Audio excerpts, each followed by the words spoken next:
Okay. Yeah, that game at Friends.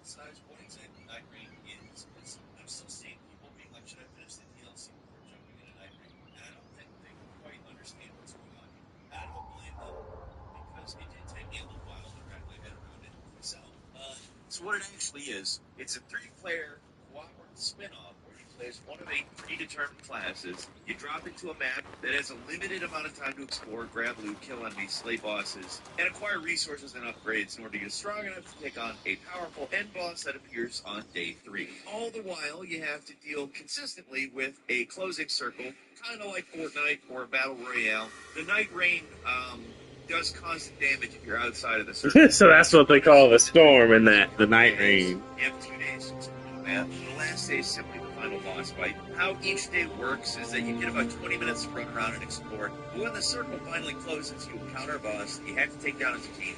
Then day 2 kicks off, whole thing starts over. Each location resets, new Roman bosses start appearing all over, etc. You can play it solo, but it's pretty obvious the meat and potatoes is the 3-player co-op. It is a multiplayer game, first and foremost. It is not a follow-up to Elden Ring. It is a spin-off, and I think that's going to make it pretty divisive. I know the premise probably sounds appealing to a lot of people. Actually.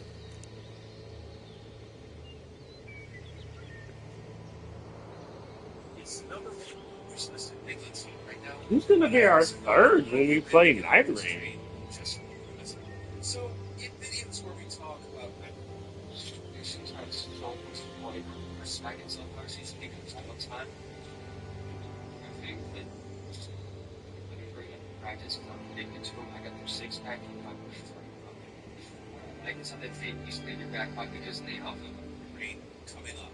I've generally been pretty positive about it. It's something that I think looks pretty cool. It is what we're talking about. So these guys have not missed once in the last decade or so. But unfortunately, as it is now, I think it's a mess. It's got a lot of really good ideas, and there's some really good highlights. It's not like a disaster or anything, and I'm not saying it's unsalvageable. It is far from that. But it's just got so many little problems, issues, places where they didn't quite think everything through. And it doesn't just hang together properly. It doesn't mesh completely. It meshes enough. I mean, there's going to be people that love this. But to me, it needs to be worked on more.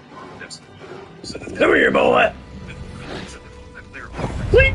Kind of ropey, but that's worked just fine because the online stuff has been a compliment to the single player, not the focus. Well, here it's the focus, and it's still kind of broken. There's problems. For one thing, the entire game is balanced around having 2 players. So if one player drops out mid-match, you're screwed. It's theoretically possible you'll be able to beat the big boss at the end with just 2, but it's not likely. Sure, the game punishes players for dropping out early, yes, but the result of that means the 2 remaining players are stuck playing a dead game that punishes them for that guy quitting, and then there's 40 minutes of your life down. The devs said they might add in 2-player support after the release, but, I mean, whether that's successful is contingent on if the balance changes if a player drops out. Knowing how From has done things in the past, I'm a little skeptical of them doing that. It seems like the balance is set at game creation, and they don't generally adjust it. Like I said, solo is technically doable, and depending on your class, actually pretty possible, but the bosses are clearly balanced for multiple players. This thing loves throwing tons of crap, like chaotic screen-filling magic attacks that are clearly designed for a group to deal with. You're Get with a it? team. Sometimes they're borderline unfair, but when you're by yourself, they were full stop. This nigga really just went and hid from me. Positive, so I'm gonna stop And right he there. almost got me because the of core that. part is co-op, and it's fun. The baseline of just That's crazy.